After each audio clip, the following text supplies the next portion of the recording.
Hello YouTubes! It's me again, Richard from Richard's Digest. What I'm going to do in this video is another first listen. Carrying on from last week's of Greta Van Fleet, I said that I would give Led Zeppelin a fair crack of the whip. So I'm going to do that. And I reached out to the internet and some friends of mine and all that kind of jazz. And I asked them, what should I listen to? What Led Zeppelin album should I listen to? And a lot of people said 4, and I said, fuck off, because that's got that horrible song on it. So I'm not going to listen to that.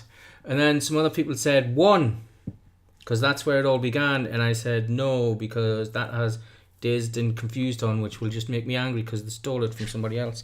So then it was a toss-up between 3 and Houses of the Holy. And I went with Houses of the Holy because it's got a proper title. And that's about the only real reason, to be honest. It doesn't have a number, and it's not a double album. And I didn't really know any of the songs already off it. I know the titles of songs. Song Remains the Same and No Quarter, but I couldn't tell you if I actually know those songs or not. I might do when I hear them. So let's see. So I've got everything all queued up. Got my headset here to play the music. And I've got myself a nice pint of Guinness to listen to it with, because God knows I think I'm probably going to need to be inebriated to listen to a whole album of Led fucking Zeppelin. But let's see. Here I go. Wish me luck. Right.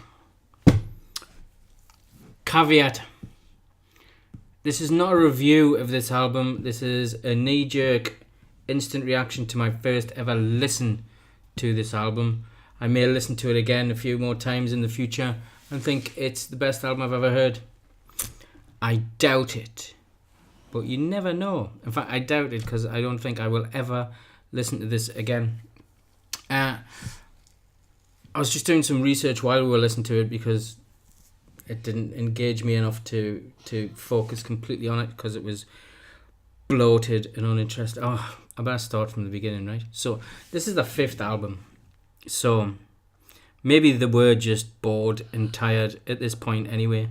I don't know. Maybe I started with the wrong album and I should have listened to everybody and listened to the first album first, because that's where it all started from. But I didn't. I went for the 5th, and it was just felt lazy, bloated, bereft of ideas. I think it's hilarious once again that Led Zeppelin fans are going mental at Greta Van Fleet for stealing their shit when there are songs like The Crunge on here and Dear Maker, which are just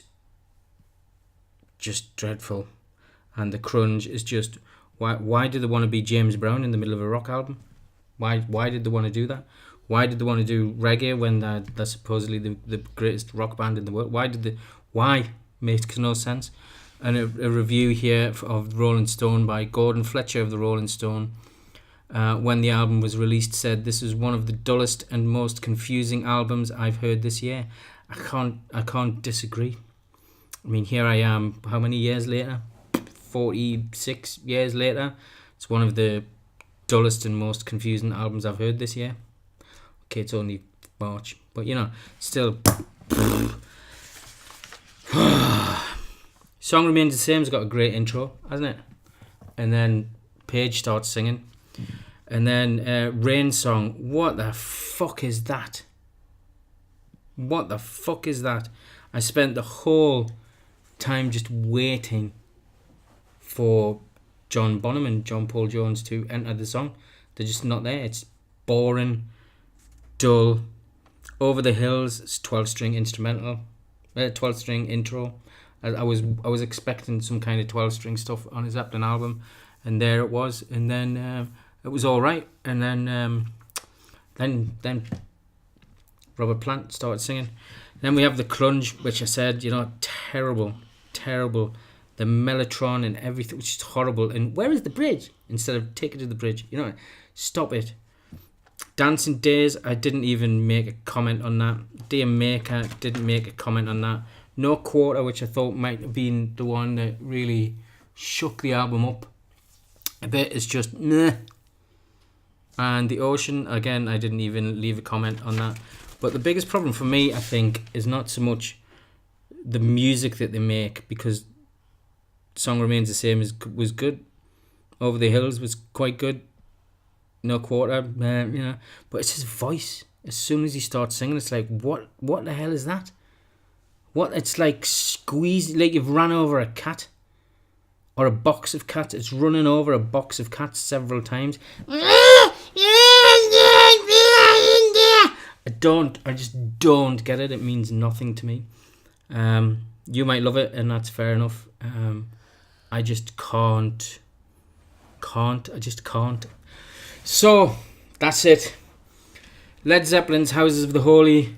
I'm going to give that 1 miserable dickhead out of a possible 5, but purely and simply because I can't give it nothing. Can I? No, I'll give it 1. Because I think that I just chose the wrong album, maybe, because some bits of it were interesting. Not as that I was expecting loads of from Jimmy Page, and I wasn't. I was expecting massive, big sounding drums, and that really wasn't. It was just lacking. Everything that everybody tells me is great about Led Zeppelin, there was no evidence of it whatsoever on that album. So, 1 miserable dickhead out of a possible 5. See you next time. Thanks for watching. Bye bye.